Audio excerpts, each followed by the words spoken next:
My name is Emma Wallace, and my parents just handed over a $2.5 million house to my younger sister Riley, with a smile. There's nothing left for you, they said, like I was some stray cat who'd wandered into their picture-perfect life. But here's the thing about being underestimated. It makes the revenge taste even sweeter. Before I take you into the story, tell me, where are you watching from today? Drop your city in the comments. It was a sun-drenched morning in Santa Monica, the kind where the kitchen fills with light and smells of oversweet coffee and smug satisfaction. I walked in barefoot, still a little sleepy, wearing the same hoodie I'd thrown on last night. My mother, Deborah, was plating pancakes like we were on some talk show cooking segment. My father, Gerald, hummed as he read the real estate section like it was the Bible. And Riley, well, Riley was glowing. Literally glowing. She always looked like she belonged in a commercial, sleek ponytail, dewy skin, designer loungewear that probably cost more than my entire car. You'll never guess, Mom chirped, placing a mimosa in Riley's hand like she was some fragile royal. We closed escrow yesterday. Riley has her house. I blinked. Her what? The seashore property, Dad chimed in, beaming. The one in Malibu, 3 bedrooms, oceanfront. You should see the master bath, all glass. My coffee cup stalled midair. I thought that place was just a maybe, I said, trying to keep my voice even. Didn't you say it wasn't financially feasible? Oh, Mom said lightly, waving her hand like she was swatting a fly. Well, we pulled a few things together. It was too good to pass up. It's Riley's future. Something about the way she said it, Riley's future, as if mine had already expired. Dad cleared his throat. And honey, just so there's no confusion, we put everything into it. All the inheritance funds, all of it. I stared at them. All of it. My voice cracked on the last word. Mom nodded unconcerned.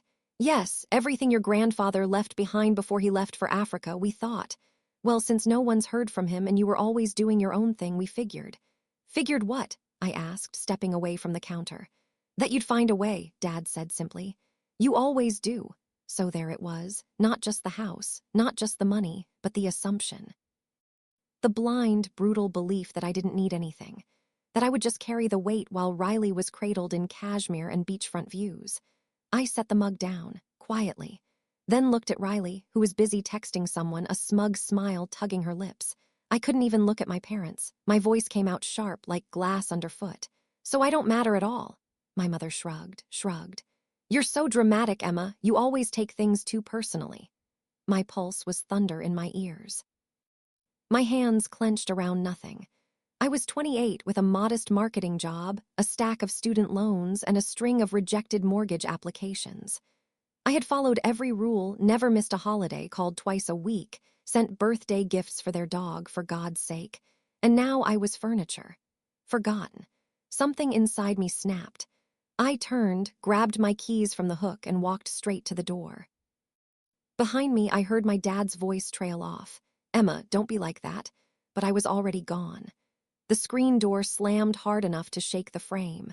Outside, the sun was still shining. But inside me, a storm was rising, and it had just begun. The next morning felt like someone had turned up the volume on everything I hated. Birds chirping like nothing had happened. Sunshine punching through the blinds like it had a personal vendetta. I lay there for an hour, staring at the ceiling, replaying every word from yesterday's kitchen ambush. By 10 a.m., I finally forced myself outside, if only to keep from screaming into my pillow again. I needed air. But Santa Monica didn't feel like home anymore. It felt like a backdrop to someone else's movie, someone like Riley. And as if the universe had a sick sense of humor, I found her exactly where I feared I would. Poolside at my parents' place, reclined like a celebrity on vacation. Sunglasses, a neon drink in hand, bikini like a magazine ad.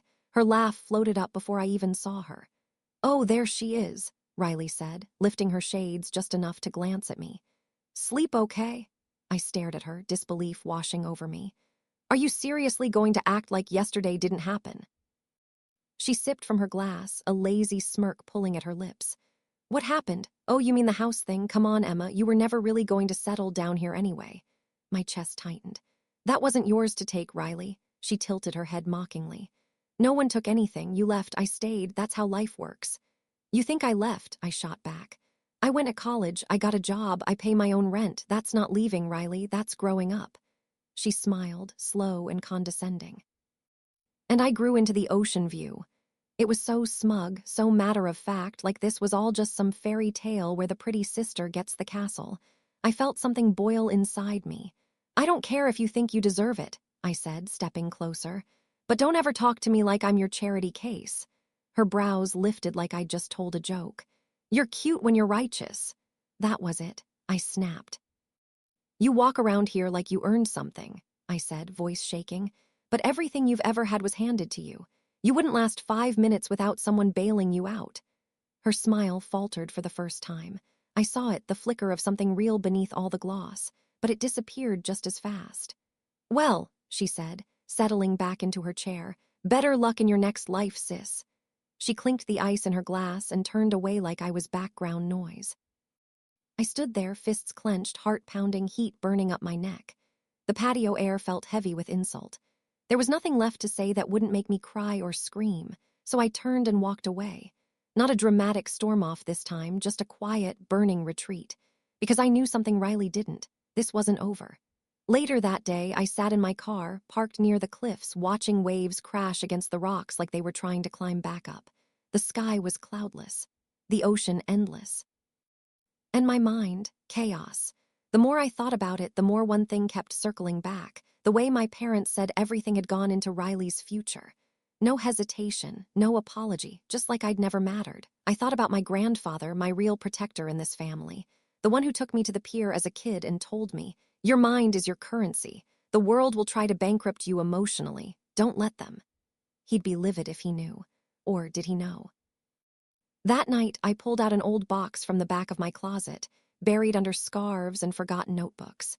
Inside, curled at the edges and smelling faintly of salt and cedar, was a photograph of him and me, on his boat, wind-blown, laughing. He disappeared into some jungle in Mozambique last year. A retirement adventure, he called it. Just him and his camera. We hadn't heard from him since. But I remembered the last thing he told me before he left. If something ever feels wrong, Emma, trust your gut, then follow the paper. At the time, I thought he meant politics or taxes or some joke about conspiracies. But now I wasn't so sure. I held that photo to my chest and sat in silence for a long time. The house was quiet, too quiet, like it was holding its breath. And in that stillness, I felt something I hadn't felt in a long time, resolve, because my gut was screaming now. And the paper, oh, I was about to follow it. I couldn't sleep. Every creak in the house sounded like judgment. The air was too still, like the walls were listening.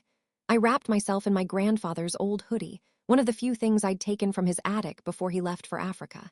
It still smelled faintly of sea spray and sawdust. The photo sat on my desk, propped against a chipped mug. His smile, wide, sunlit, genuine, kept pulling me in, and the words he'd left me with haunted the silence. If something ever feels wrong, trust your gut. Then follow the paper. I had trusted my parents for years, given them the benefit of the doubt, even when they were distant, even when Riley got more, even when I came home for Thanksgiving and ended up sitting alone in the airport for 3 hours because they forgot I'd arrived a day early. But this wasn't some oversight. This was a decision, and not just about money. It was about value. That was the part that burned most, not losing the house, not even the money. But knowing my name had never even been in the running. I reached for the old wooden box at the bottom of my closet, the one Grandpa used to call my treasure chest when I was little. Inside, it was mostly junk, movie ticket stubs, postcards, a worn-out charm bracelet from 6th grade. But tucked into a weathered envelope marked private was a letter I'd almost forgotten. His handwriting was unmistakable, blocky, neat, a little too heavy with the pen. Emma, this world doesn't hand you anything. But if I've got something to give, it'll be yours. You've always seen people clearly. Never lose that. If they don't see you now, someday they will. There was no date, just the impression of truth written in his quiet, loyal way. I ran my fingers over the ink, wondering if this letter had meant more than I realized. Had he seen this coming? Was the something to give more than just encouragement? I found myself whispering into the dim light, "You always stood up for me." And he had. At every school play when my parents didn't show, on the sidelines of my debate tournaments, even when I applied for grad school and got rejected, He was the only one who said, "Then they lost out." He made me feel like I mattered. And now that he was gone, halfway around the world, maybe gone forever, I felt hollow in a way that no house or inheritance could ever fix. Still, the silence in the house didn't feel peaceful. It felt suspicious. I sat back down at my desk, flipping through old emails, texts, anything I could find from Grandpa. Nothing recent. His last message had been over a year ago, just a photo of some jungle river and the words, "Found peace." But I hadn't, not even close. I opened a drawer and found one of his old notebooks, the ones he used to scribble marine life sketches in. The pages were yellowing, stained, full of blue ink. But between two drawings of tide pool creatures, I found something I hadn't seen before. A post-it note. Folded, it read, "Trust Tasha." Tasha, my best friend since middle school. The one person I still had who felt like family without all the strings. We'd grown apart a bit after she moved to Denver, but she always said, "If your life ever falls apart, I'm one plane ticket away." I didn't know what he meant by writing her name, but something in me lit up. I grabbed my phone and texted her, fingers shaking just a little. "Hey, random question. Did my grandpa ever say anything weird to you before he left for Africa?" A minute later, 3 dots popped up. Then her reply, Tasha, "You mean besides offering to fake our deaths and sail us to Fiji if your mom kept being the way she is?" I smiled despite myself. But then another message came through. "Tasha, actually, yeah. He gave me something. Told me not to show you unless you ever got pushed out. Did something happen?" My breath caught. I stared at the screen. I think I just got pushed." 2 nights later, Riley threw herself a housewarming party that felt more like a coronation. Every window of that glass-walled seashore mansion glowed like a movie set. Music pulsed. Luxury cars lined the cul-de-sac. Her laughter spilled onto the porch like perfume. Artificial, heavy, impossible to ignore. I wasn't invited. Not that I expected to be. Not after our patio confrontation. Not after the way our mother had patted my arm at breakfast and said, "Let's not stir things up, this is Riley's moment." But standing outside that house, tucked behind the tall hedges like some ghost in my own family, I couldn't stop watching. I shouldn't have been there. But something pulled me, curiosity, masochism, instinct. I watched through the open patio doors as Riley floated around in white silk, basking in attention. Her fiancé, Adam, son of some Silicon Valley exec, held court with his parents by the wine bar, all manicured charm and linen blazers, and then I heard it. I hadn't meant to eavesdrop, but her voice cut through the music like a blade. "Oh, please," Riley said with a careless laugh. "Emma wasn't even invited. No one cares what she thinks." Laughter, a chorus of smug agreement. My stomach twisted. Not at the insult, I'd heard worse from her, but at the way everyone accepted it. Like I was some myth, an inconvenience, forgotten. That was the moment it stopped being hurt and started being fuel. I turned to leave, but just as I reached my car, my phone buzzed, Tasha. "Got 2 tickets, flight in an hour, pack your sass." I read it twice. Then once more, she didn't say what it was for, didn't ask for details. She knew. Somehow she always knew. I stood there for a moment, the ocean air stinging my cheeks, my mind still echoing with Riley's laugh. And then I bolted. The Uber to Lax was a blur. I barely remember packing. Just the essentials, jeans, sweaters, the photo of Grandpa, the letter, and my passport, because Tasha was unpredictable. She met me at the gate, breathless and radiant in a faux fur coat that made her look like a chaotic heiress. Her curls were pulled back with a pencil. Her phone buzzed nonstop. "Where are we going?" I asked as we hugged. "Somewhere with snow and zero Riley." Aspen. That's where the plane landed. A postcard version of Christmas, all glittering lights and snow-covered lodges. The kind of place that smelled like fireplaces and whispered wealth. We were crashing a holiday retreat with her old college friends, writers, artists, a winemaker from Oregon who only wore flannel. And for the first time in months, I laughed. We danced under string lights, sipped wine in hot tubs, took silly photos on the ski lift and posted them with passive-aggressive captions. I let myself enjoy it just for a moment.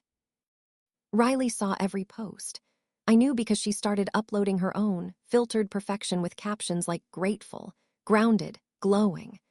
But I noticed the scowl in her eyes, the strained smile, the way Adam never appeared in full frame. She was watching, and she was bothered. But that wasn't the best part. 3 days in, after a snowball fight and a whiskey tasting, Tasha pulled me into our shared lodge room and tossed me a small wooden box.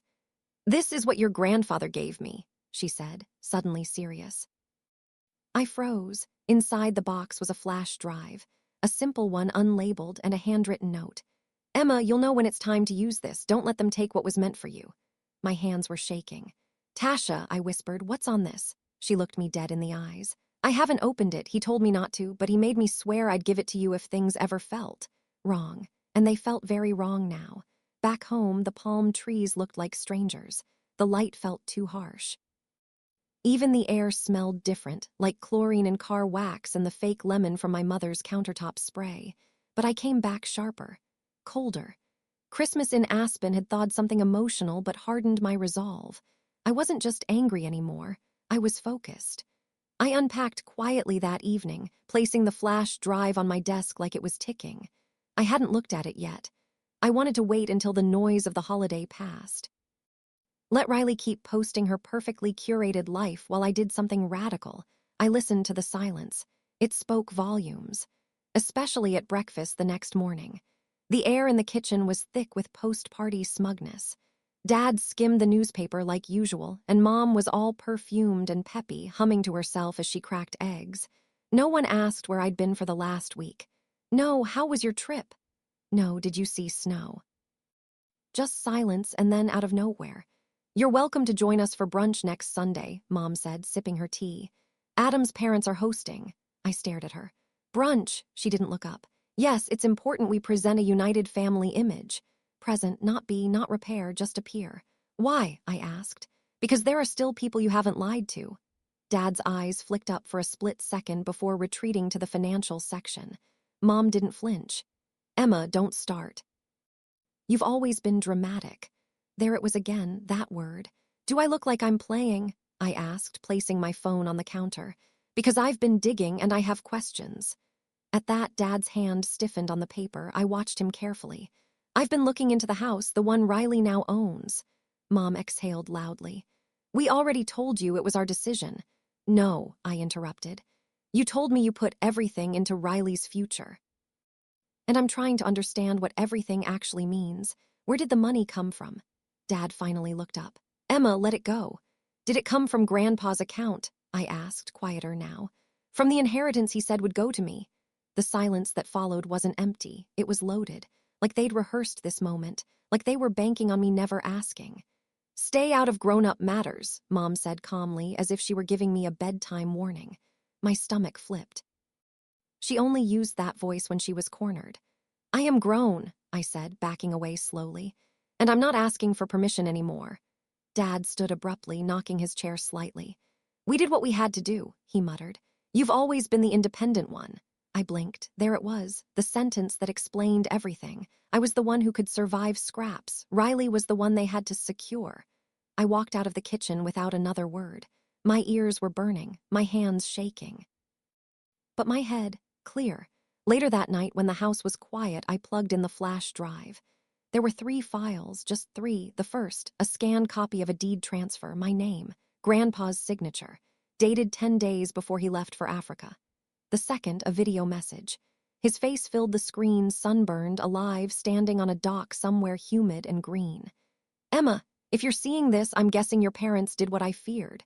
This house, my last real asset, is yours." I didn't want them to twist it into something else. "You earned it. You listened. You mattered when they didn't see you. Trust your instincts. And if you need help, follow the paper trail. Always." I paused the video, heart in my throat, hands over my mouth. He'd known. He'd known. The third file, a spreadsheet, detailed. Cold, names, dates, transfers. Payments Riley couldn't have possibly made alone. And all of it pointed to one sickening truth. They stole my house. You ever feel the exact second something inside you shifts? Like one moment you're a daughter, and the next you're a detective with a vendetta. That was me, sitting on my bedroom floor, surrounded by open files, bank statements, and real estate documents I'd pulled from county websites. The soft hum of my laptop was the only sound in the room. Outside, Christmas lights twinkled harmlessly on the neighbors' porches. Inside, I was unraveling my family. I wasn't just mad anymore. I was methodical. The next morning, while the rest of the house buzzed with meaningless chatter, Mom on the phone, Dad fixing the patio light, I sat across from them at breakfast with a legal pad in my lap. "I need to ask something," I said, tone even quiet. Dad looked up from his toast. "Can it wait, Em? I've got a contractor coming in 20 minutes. "No, it can't," Mom exhaled, already annoyed. "What is it now?" I slid the real estate record across the table. "Who signed this over to Riley?" Mom didn't even glance at it. "You know we did." I tilted my head. "No, this was already deeded to me a year ago by Grandpa." That made her flinch, the tiniest crack in her mascara-coated armor. Dad's fork froze midair. "That's ridiculous." "Is it?" I asked, pulling out a second document. "Because this notarized transfer says otherwise." "Where did you get that?" Mom asked sharply. I smiled, just barely. "From someone Grandpa actually trusted." Their faces turned from confused to cautious, but they weren't panicking yet. They still thought I was bluffing, so I pushed further. "Did you think no one would notice? That the account withdrawals wouldn't show up? That you could just reassign property that wasn't yours to give?" Dad stood, his chair scraping loudly. "That house is Riley's, it's done." "No," I said, standing to meet his glare. "What's done is your cover-up." Mom placed her mug down with a thud. "You always make everything so dramatic, Emma." We did what made the most sense for the family.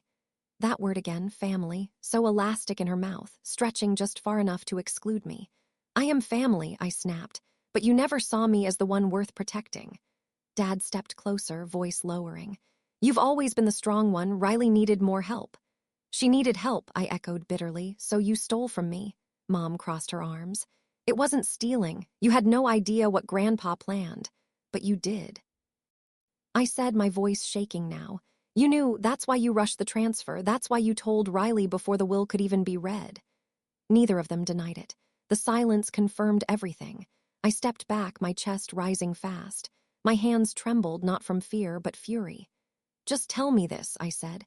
"Were you ever going to tell me the truth?" Mom looked away. Dad sat back down, and that was my answer. That night, I couldn't sit still. I paced the backyard, phone pressed to my ear as I called every number Grandpa had ever given me. His lawyer, his old office, even the postmaster in Santa Barbara who once forwarded his mail. Nothing. No answers, just static and voicemail. Until one number, an old contact labeled Jack's Satellite, finally picked up. A burst of static. Then a voice, raspy, familiar. "You got the files," my breath hitched. "Grandpa." A chuckle, warm but faint. "Took you long enough, kiddo." Tears rushed to my eyes. I couldn't speak. "Did you like my Christmas gift?" I opened my mouth. "Wait, what gift?" But before I could say anything else, click, silence. The call dropped. I stared at the screen like it might speak back to me. "What gift?" The question echoed in my head long after I went to bed. Because whatever it was, it hadn't arrived yet. And something told me it was going to change everything. When someone you love lies to you, it doesn't sound like thunder. It sounds like whispers through a door. That night, the call from Grandpa kept replaying in my head, not his voice, his words. "Did you like my Christmas gift?" But he hadn't sent anything. No letter, no package, unless it wasn't something I'd unwrapped. What if it was something I'd found, the deed, the video, the spreadsheet? My chest tightened. Could that be the gift? But even as I sat with that question, another one crept in. If he knew they'd betray me, why had he trusted them with anything in the first place? And more importantly, what else were they hiding? The next morning, I skipped breakfast. I wasn't in the mood for another round of emotional dodgeball with my parents. Instead, I locked myself in my room and opened a blank document on my laptop. I typed, "Timeline of deception." It looked dramatic, but it was necessary. I traced every date I could confirm. Grandpa's departure. September 12, deed transfer to me. September 2, Riley's house closing. December 5, Mom's Instagram post about investing in our legacy. October 1, it didn't make sense if the house was legally mine. How did Riley buy it? My heart sank. They hadn't just ignored the deed, they'd buried it. Around noon, I stepped outside to clear my head, planning to walk to the beach. And that's when I heard it. Voices, not shouting. Not laughter. Whispers from the open living room window. I paused near the side of the house behind a row of lavender bushes and leaned closer. My mother's voice. Low, clipped, cold. "She's sniffing around. She's not supposed to have those files." "Dad, I don't know how she got them. I cleared out his office before she came back." Mom, if she finds out about the offshore account, a thud, a pause. We're finished. My breath caught. Offshore account. The air rushed out of my lungs like I'd been hit. I backed away from the window, heart pounding so loud it drowned the world. They weren't just playing favorites. They weren't just greedy. They were criminal. The word tasted foreign in my mouth, but the truth sat heavy in my chest. This wasn't a misunderstanding.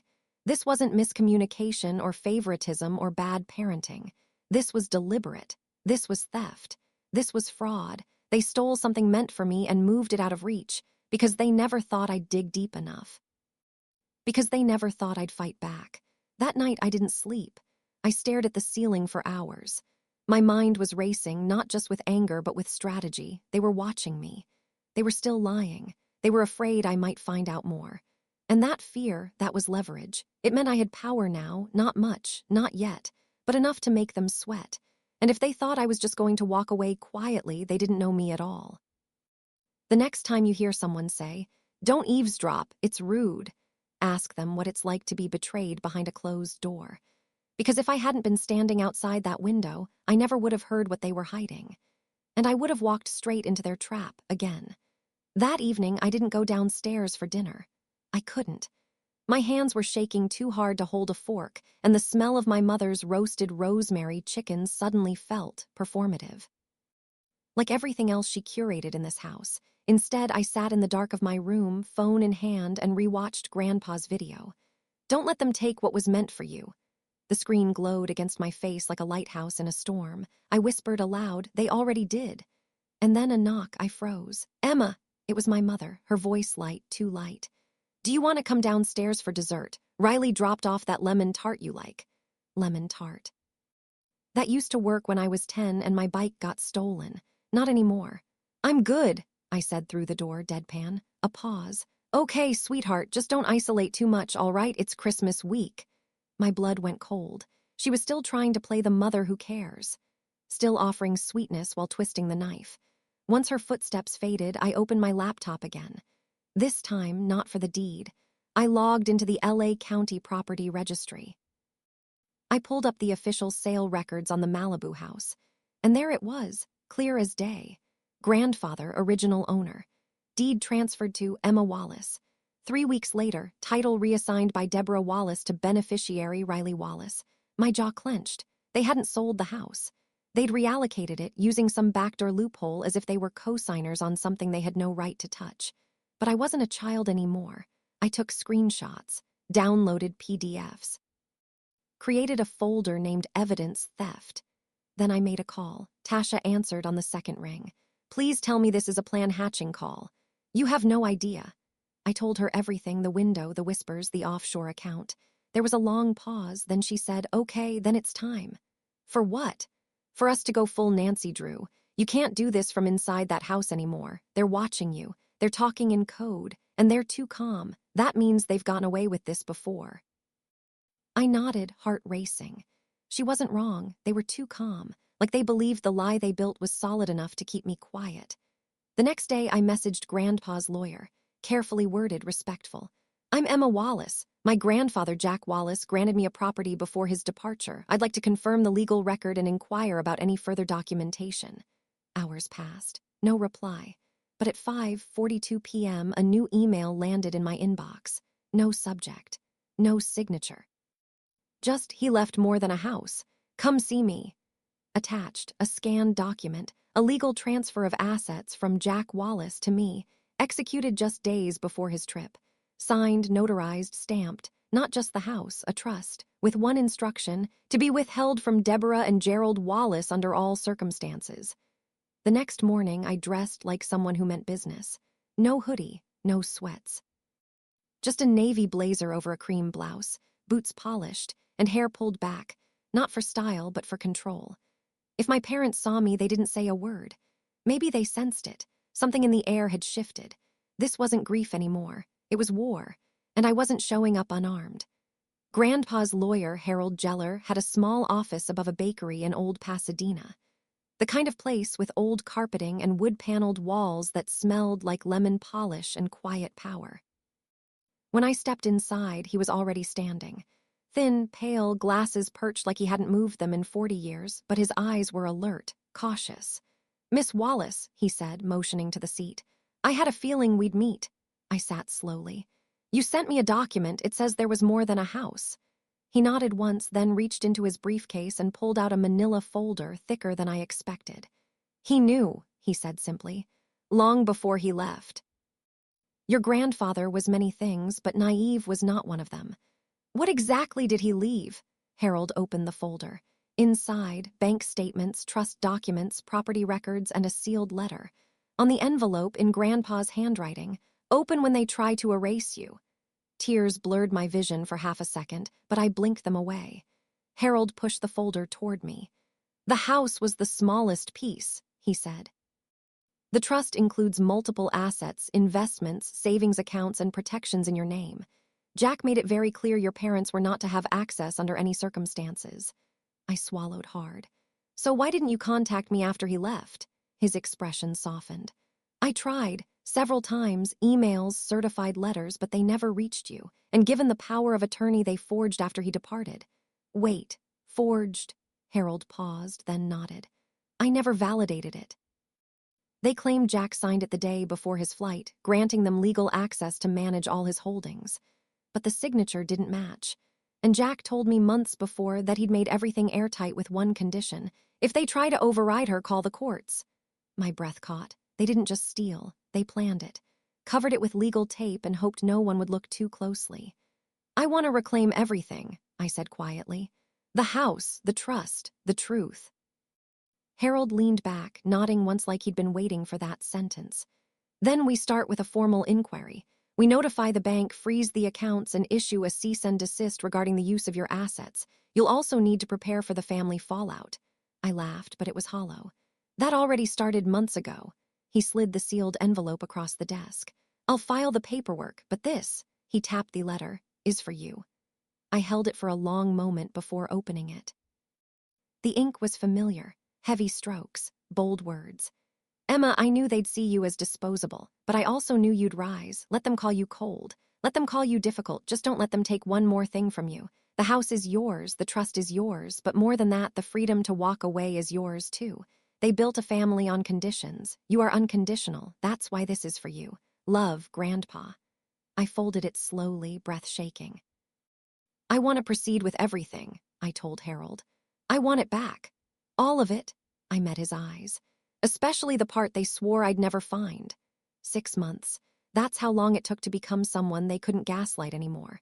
I'd spent that time building a case they couldn't ignore, studying every account number, every forged signature, every lie disguised as love. But even with all the documents in my name, what I really wanted, needed, was to see their faces when the truth came home. And now it was time. The invitation came on a random Thursday, dropped into our family group chat like a grenade wrapped in ribbon. "Celebration dinner at Riley's, 6:30 next Saturday. Family only, big announcement coming." Ring Sparkle's Riley's tone was always sugary when she wanted something. But this time it reeked of something else. Victory. She was staging a victory dinner in my house. So I RSVP'd with 2 words, "I'll come." And I did, but not alone. That Saturday, the sky over Santa Monica was cotton candy pink, soft and sweet, like it was trying to distract me from what was coming. But I wasn't distracted. I was clear. Steady. I wore a black fitted dress, subtle, professional, nothing too loud, but everything about it said, I came to be taken seriously. When I reached the top of the driveway, I could already hear laughter echoing through the walls. The house glowed from within, each window a framed portrait of a perfect life Riley was curating down to the last wine glass. I rang the doorbell, and Riley opened it almost instantly. "Emma," she said with a forced smile. "You look surprised." "No," I said, meeting her gaze. "Prepared." She blinked, but before she could respond, I stepped inside. The scent of citrus candles and designer perfumes slapped me in the face, my mother's way of pretending everything was fresh and wholesome. In the dining room, Adam was uncorking champagne while my parents stood by the fireplace, wine already in hand. My father nodded stiffly. My mother smiled like this was Thanksgiving, not a reckoning. They really believed this dinner was for them. We sat around the long oak table, overlooking the ocean. The chandelier above us glittered like the tension in the room. My mother led the conversation with forced charm, vacation plans, Riley's upcoming bridal shower, something about a Tuscany honeymoon. I didn't say a word, I just watched, until Riley tapped her glass with a spoon and stood. Well, now that everyone's here, she glanced dramatically at me, I think it's time. She reached into her purse and pulled out a small velvet box, holding it up. Adam and I are officially closing on this house next week, our first family home. Applause, except from me. I stared at her, dead silent. My father cleared his throat. We're so proud of how far they've come. Oh, I'm sure you are, I said quietly, placing my linen napkin on the table. And then 3 deliberate knocks echoed from the front door. Riley frowned. Was someone else invited? I stood. I was, and walked toward the entrance. The room fell silent. When I opened the door, time slowed. There he stood, tanned, lean, alive, my grandfather.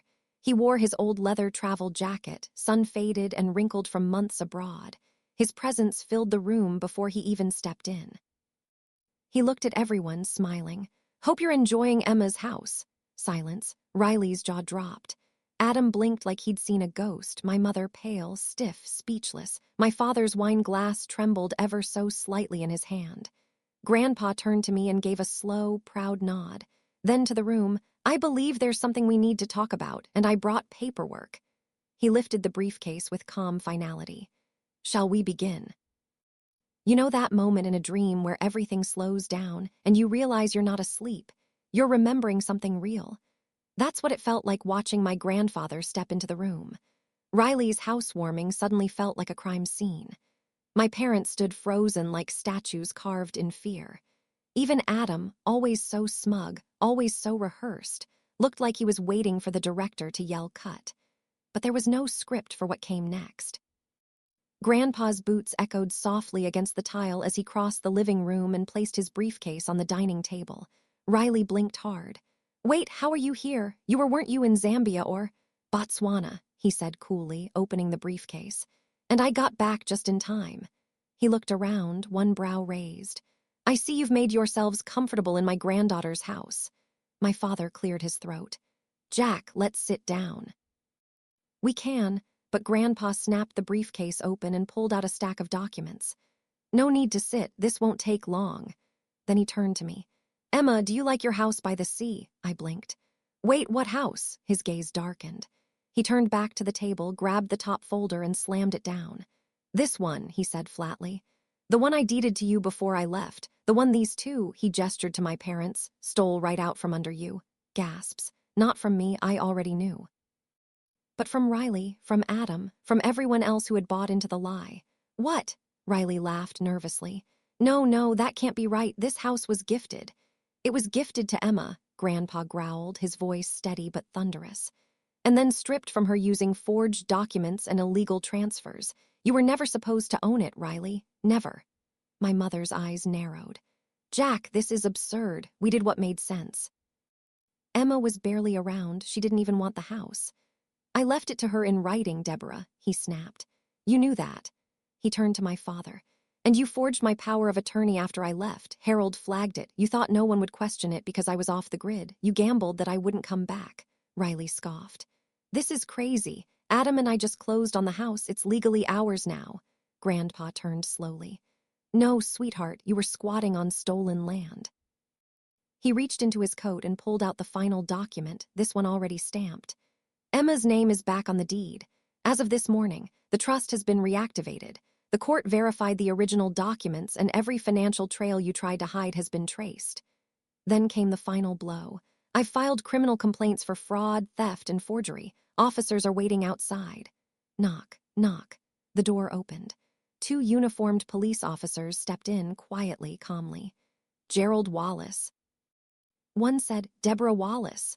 My parents went pale. My mother's mouth dropped open. Jack, you wouldn't. Oh, I would. My grandfather didn't blink.